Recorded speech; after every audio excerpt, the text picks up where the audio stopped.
કોંગ્રેસના જવાહર ચાવડા કે જેઓ ભાજપમાં ભળ્યા બાદ તેમને કેબિનેટ ખાતું સોંપવામાં આવ્યું છે, જ્યારે ધર્મેન્દ્રસિંહ ઉર્ફે હકુબા જાડેજા કે જેઓ વિધાનસભા ચૂંટણી પહેલાં કોંગ્રેસ સાથે છેડો ફાડીને ભાજપમાં આવ્યા હતા અને તેઓ ભાજપના ઉમેદવાર તરીકે તેમણે જીત પણ મેળવી હતી, તેવા ધર્મેન્દ્રસિંહ જાડેજાને રાજ્ય કક્ષાના પ્રધાન બનાવાયા છે। તો મધ્ય ગુજરાતમાંથી જે માંગ હતી ભાજપમાંથી કોઈ એકને પ્રતિનિધિત્વ આપવામાં આવે પ્રધાનમંડળમાં અને તેમાં આખરે યોગેશ પટેલનો સમાવેશ કરવામાં આવ્યો છે। જોકે શક્યતા એવી છે કે હજુ પણ કદાચ મંત્રીમંડળનું વિસ્તરણ થઈ શકે છે।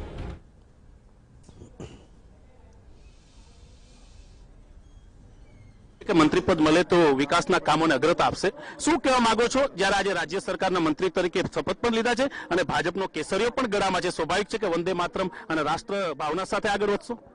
દેશના વડાપ્રધાન, દેશના રાષ્ટ્રીય પ્રમુખ અમિતભાઈ મોદી સાહેબ અને રાજ્યના મુખ્યમંત્રી વિજયભાઈ, જીતુભાઈ, નીતિનભાઈ અને ખાસ જામનગરની અને દેવભૂમિ દ્વારકાની જનતાનો આભારી છું કે મને રાજ્ય કક્ષાનો મંત્રી બનાવ્યો। ત્યારે મારો પહેલા ધારાસભ્ય હતો ત્યારે એ જ મારો મંત્ર હતો, લોકોના વધુમાં વધુ કામ થઈ શકે।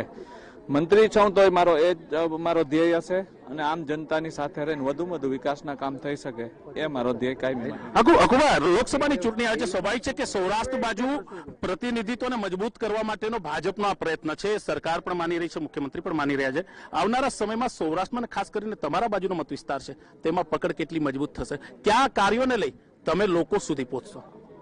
ભારતીય જનતા પાર્ટી 2014માં મજબૂત હતી, 26 ગુજરાતની આવી હતી અને સૌરાષ્ટ્રમાં પણ બધી સીટો આવી, એટલે ગુજરાત આખું મજબૂત જ છે અને આવતા દિવસોમાં વધુમાં વધુ લોકોના કાર્ય થઈ શકે એ માટે સૌરાષ્ટ્રમાં અને ગુજરાતમાં જ્યાં પણ જરૂર પડે ત્યાં મારી તાકાત। ચાર્જ ક્યારે લેશો? ચાર્જ હવે જ્યારે અત્યારે મુખ્યમંત્રી બંગલે જાય છે કે